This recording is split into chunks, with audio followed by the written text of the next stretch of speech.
Here's a place at Sonoma where a simple bump turned into one of the strangest weeks NASCAR has had in a while. One driver got spun, one reporter got shut down on camera, and then someone admitted they were scared people might think they cheated on purpose. Let's walk through all of it. It all started during the Cup Series race at Sonoma Raceway, the Toyota Mart 350. On lap 64, Denny Hamlin was driving along just fine, sitting inside the top 10, when his car suddenly spun around in turn 7. The driver who tapped him from behind was Carson Hocevar. But here's the thing. Hocevar said he didn't mean to do it. He said he got pushed into Hamlin by the car behind him. That car belonged to Brad Keselowski from RFK Racing. And then Keselowski said he got pushed too. So it turned into this whole chain reaction where everybody was getting shoved into the car in front of them like a row of dominoes. That spin cost Hamlin a lot. He went from running near the front all the way back to a 26th place finish. But oddly enough, the day still worked out okay for him. Another driver, Tyler Reddick, finished dead last. And because of that, Hamlin actually moved up to first place in the Cup Series standings.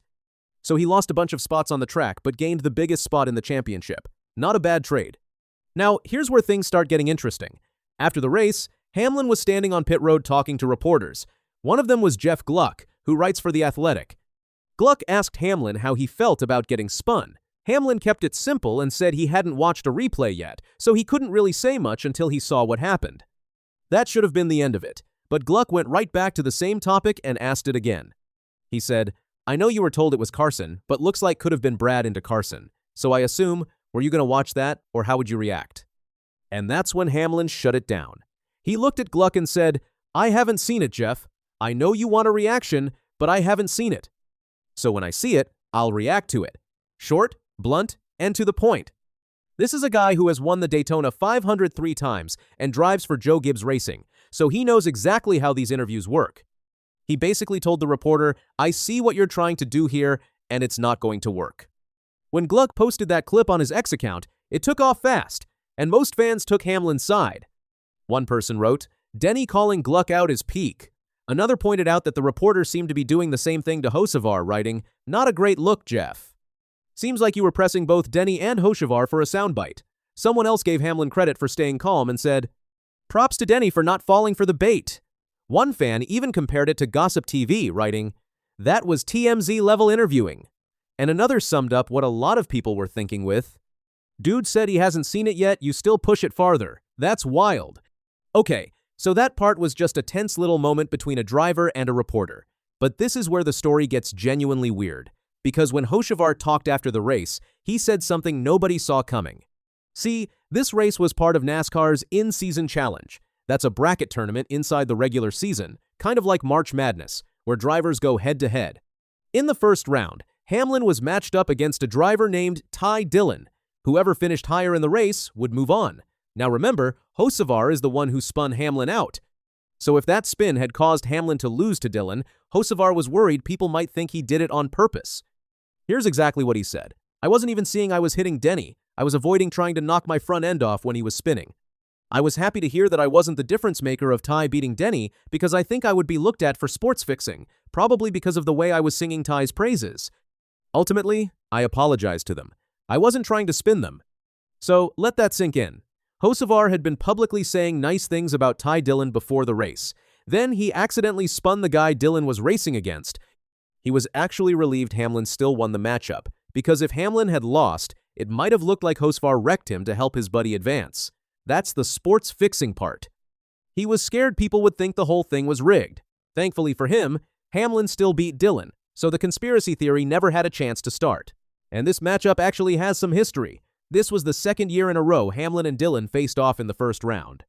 Last year, Dillon was the lowest seed in the whole bracket, and he beat Hamlin after Hamlin got caught up in a wreck at Atlanta.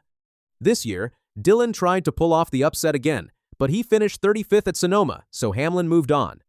As for Hocevar, he finished 11th and beat his own opponent, Zane Smith, who came home 18th, so Hocevar is moving on to the next round too. Now, to really understand why this is such a big deal, you have to know who Carson Hocevar is. He's 23 years old. He's in his third season driving the number 77 Chevrolet for Spire Motorsports, and he won his first ever Cup race earlier this year at Talladega. He's sitting in the top 10 in points. But he's also become one of the most talked about and most divisive personalities in the sport, partly because of how aggressive he drives, and partly because of the way he acts on social media. Before the Sonoma race, he was asked about his online posts and whether he likes poking fun at other drivers. He didn't hold back. He said, "Yeah, I think some of these guys take things way too seriously at times. I like just having fun. Yeah, it's so easy to get a lot of them riled up. I just get to race how I want to race. I get to live how I want to live. Yeah, I love everything about it. And I get to run my own social media. And nobody complains. So I'm excited for it, and I get to just have fun." Basically, he knows people think he's the villain, and he loves it. A big reason this came up is Kyle Larson. Larson is a two-time Cup champion, and he had just called Hocevar out for acting immature online. On a podcast, Larson said, "He's more immature than what his age is." I have his little Twitch stream thing pop up on my Instagram feed every now and then, and I'm like, dude, this guy is like an 8-year-old. That's where I lose a little bit of respect, because I'm like, this guy could be the future of our sport, and he's acting like he's 8 years old. Larson did say Hocevar has real talent and could be one of the best if he calms down a little. So what did Hocevar do? He fired right back, and he did it in the funniest way possible.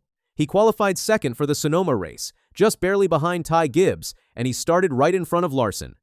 So Hocevar reposted his qualifying result and wrote, "They for let an 8-year-old qualify on the front row." One racing account joked that Larson called him out, so Hocevar said, "Hold my apple juice." This isn't even the first time he's done something like this. A while back at San Diego, road course ace Shane Van Gisbergen got wrecked out of the race by Austin Hill. When Hocevar heard about it on his radio, he didn't miss a beat and said, "Ah, damn. I guess he wins the bounty." Meaning Van Gisbergen is so hard to beat on road courses that knocking him out was basically worth a prize.